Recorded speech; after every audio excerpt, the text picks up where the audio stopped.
ਜਿਹੜਾ ਕਹਿੰਦੇ ਸੀਗੇ ਉਹਨੇ ਕਿਡਨੀ ਕਮਜ਼ੋਰ ਹੈਗੀ, ਉਹ ਤਾਂ ਉਹਨੇ ਤਾਜ਼ੇ ਬਾਥੂ ਅੱਜ ਕੱਲ੍ਹ ਹੁੰਦਾ ਹੀ ਬਥੇਰਾ, ਬਾਥੂ ਦਾ ਜੂਸ ਕੱਢ ਲਵੇਂ ਥੋੜ੍ਹਾ ਜਿਹਾ, ਅੱਧਾ ਕੁ ਕੱਪ, ਤੇ ਵਿੱਚੋਂ 3-4 ਚਮਚੇ ਔਲੇ ਦਾ ਰਸ, ਇੱਕ ਚੁਟਕੀ ਵਿੱਚੋਂ ਸੁੰਡ, ਇਹ ਮਿਕਸ ਕਰਕੇ ਲੱਗ ਜਵੇਂ ਵੀ ਨਹੀਂ ਤਾਂ ਨਾਲ ਸਾਰੀ ਕਿਡਨੀਆਂ ਜਿਹੜੀਆਂ ਕਮਜ਼ੋਰ ਹੈ ਠੀਕ ਹੋ ਜਾਂਦੀਆਂ। ਗਲੇ ਦੇ ਨਾਲ ਜਿਹੜੀ ਪਿਸ਼ਾਬ ਦੀ ਥੈਲੀ ਹੁੰਦੀ ਹੈ ਉਹਦੀ ਵੀ ਸਫਾਈ ਹੋ ਜਾਂਦੀ ਹੈਗੀ ਨਾਲ ਇਹਦੇ ਵਿੱਚ। ਜਿਹੜੇ ਅੱਗੇ ਪੁੱਛਦੇ ਸੀਗੇ, ਜਿਹੜਾ ਕਹਿੰਦੇ ਸੀਗੇ ਉਹਨੇ ਕਿਡਨੀ ਕਮਜ਼ੋਰ ਹੈਗੀ, ਉਹ ਤਾਂ ਉਹਨੇ ਤਾਜ਼ੇ ਬਾਥੂ ਅੱਜ ਕੱਲ੍ਹ ਹੁੰਦਾ ਹੀ ਬਥੇਰਾ, ਬਾਥੂ ਦਾ ਜੂਸ ਕੱਢ ਲਵੇਂ ਥੋੜ੍ਹਾ ਜਿਹਾ, ਅੱਧਾ ਕੁ ਕੱਪ, ਤੇ ਵਿੱਚੋਂ 3-4 ਚਮਚੇ ਔਲੇ ਦਾ ਰਸ, ਇੱਕ ਚੁਟਕੀ ਵਿੱਚੋਂ ਸੁੰਡ, ਇਹ ਮਿਕਸ ਕਰਕੇ ਲੱਗ ਜਵੇਂ ਵੀ ਨਹੀਂ ਤਾਂ ਨਾਲ ਸਾਰੀ ਕਿਡਨੀਆਂ ਜਿਹੜੀਆਂ ਕਮਜ਼ੋਰ ਹੈ ਠੀਕ ਹੋ ਜਾਂਦੀਆਂ। ਗਲੇ ਦੇ ਨਾਲ ਜਿਹੜੀ ਪਿਸ਼ਾਬ ਦੀ ਥੈਲੀ ਹੁੰਦੀ ਹੈ ਉਹਦੀ ਵੀ ਸਫਾਈ ਹੋ ਜਾਂਦੀ ਹੈਗੀ ਨਾਲ ਇਹਦੇ ਵਿੱਚ। ਜਿਹੜੇ ਅੱਗੇ ਪੁੱਛਦੇ ਸੀਗੇ, ਜਿਹੜਾ ਕਹਿੰਦੇ ਸੀਗੇ ਉਹਨੇ ਕਿਡਨੀ ਕਮਜ਼ੋਰ ਹੈਗੀ, ਉਹ ਤਾਂ ਉਹਨੇ ਤਾਜ਼ੇ ਬਾਥੂ ਅੱਜ ਕੱਲ੍ਹ ਹੁੰਦਾ ਹੀ ਬਥੇਰਾ, ਬਾਥੂ ਦਾ ਜੂਸ ਕੱਢ ਲਵੇਂ ਥੋੜ੍ਹਾ ਜਿਹਾ, ਅੱਧਾ ਕੁ ਕੱਪ, ਤੇ ਵਿੱਚੋਂ 3-4 ਚਮਚੇ ਔਲੇ ਦਾ ਰਸ,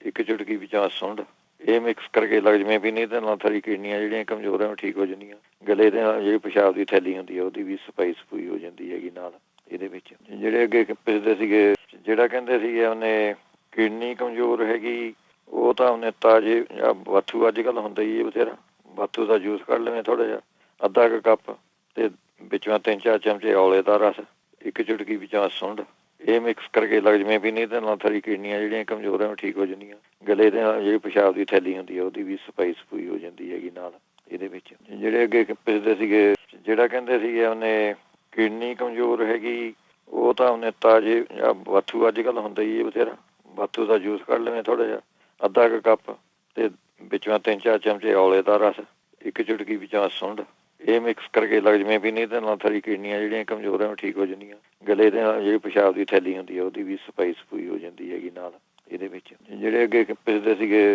ਜਿਹੜਾ ਕਹਿੰਦੇ ਸੀਗੇ ਉਹਨੇ ਕਿਡਨੀ ਕਮਜ਼ੋਰ ਹੈਗੀ, ਉਹ ਤਾਂ ਉਹਨੇ ਤਾਜ਼ੇ ਬਾਥੂ ਅੱਜ ਕੱਲ੍ਹ ਹੁੰਦਾ ਹੀ ਬਥੇਰਾ, ਬਾਥੂ ਦਾ ਜੂਸ ਕੱਢ ਲਵੇਂ ਥੋੜ੍ਹਾ ਜਿਹਾ, ਅੱਧਾ ਕੁ ਕੱਪ, ਤੇ ਵਿੱਚੋਂ 3-4 ਚਮਚੇ ਔਲੇ ਦਾ ਰਸ, ਇੱਕ ਚੁਟਕੀ ਵਿੱਚੋਂ ਸੁੰਡ, ਇਹ ਮਿਕਸ ਕਰਕੇ ਲੱਗ ਜਵੇਂ ਵੀ ਨਹੀਂ ਤਾਂ ਨਾਲ ਸਾਰੀ ਕਿਡਨੀਆਂ ਜਿਹੜੀਆਂ ਕਮਜ਼ੋਰ ਹੈ ਠੀਕ ਹੋ ਜਾਂਦੀਆਂ। ਗਲੇ ਦੇ ਨਾਲ ਜਿਹੜੀ ਪਿਸ਼ਾਬ ਦੀ ਥੈਲੀ ਹੁੰਦੀ ਹੈ ਉਹਦੀ ਵੀ ਸਫਾਈ ਹੋ ਜਾਂਦੀ ਹੈਗੀ ਨਾਲ ਇਹਦੇ ਵਿੱਚ। ਜਿਹੜੇ ਅੱਗੇ ਪੁੱਛਦੇ ਸੀਗੇ, ਜਿਹੜਾ ਕਹਿੰਦੇ ਸੀਗੇ ਉਹਨੇ ਕਿਡਨੀ ਕਮਜ਼ੋਰ ਹੈਗੀ, ਉਹ ਤਾਂ ਉਹਨੇ ਤਾਜ਼ੇ ਬਾਥੂ ਅੱਜ ਕੱਲ੍ਹ ਹੁੰਦਾ ਹੀ ਬਥੇਰਾ, ਬਾਥੂ ਦਾ ਜੂਸ ਕੱਢ ਲਵੇਂ ਥੋੜ੍ਹਾ ਜਿਹਾ, ਅੱਧਾ ਕੁ ਕੱਪ, ਤੇ ਵਿੱਚੋਂ 3-4 ਚਮਚੇ ਔਲੇ ਦਾ ਰਸ, ਇੱਕ ਚੁਟਕੀ ਵਿੱਚੋਂ ਸੁੰਡ, ਇਹ ਮਿਕਸ ਕਰਕੇ ਲੱਗ ਜਵੇਂ ਵੀ ਨਹੀਂ ਤਾਂ ਨਾਲ ਸਾਰੀ ਕਿਡਨੀਆਂ ਜਿਹੜੀਆਂ ਕਮਜ਼ੋਰ ਹੈ ਠੀਕ ਹੋ ਜਾਂਦੀਆਂ। ਗਲੇ ਦੇ ਨਾਲ ਜਿਹੜੀ ਪਿਸ਼ਾਬ ਦੀ ਥੈਲੀ ਹੁੰਦੀ ਹੈ ਉਹਦੀ ਵੀ ਸਫਾਈ ਹੋ ਜਾਂਦੀ ਹੈਗੀ ਨਾਲ ਇਹਦੇ ਵਿੱਚ। ਜਿਹੜੇ ਅੱਗੇ ਪੁੱਛਦੇ ਸੀਗੇ, ਜਿਹੜਾ ਕਹਿੰਦੇ ਸੀਗੇ ਉਹਨੇ ਕਿਡਨੀ ਕਮਜ਼ੋਰ ਹੈਗੀ, ਉਹ ਤਾਂ ਉਹਨੇ ਤਾਜ਼ੇ ਬਾਥੂ ਅੱਜ ਕੱਲ੍ਹ ਹੁੰਦਾ ਹੀ ਬਥੇਰਾ, ਬਾਥੂ ਦਾ ਜੂਸ ਕੱਢ ਲਵੇਂ ਥੋੜ੍ਹਾ ਜਿਹਾ, ਅੱਧਾ ਕੁ ਕੱਪ, ਤੇ ਵਿੱਚੋਂ 3-4 ਚਮਚੇ ਔਲੇ ਦਾ ਰਸ,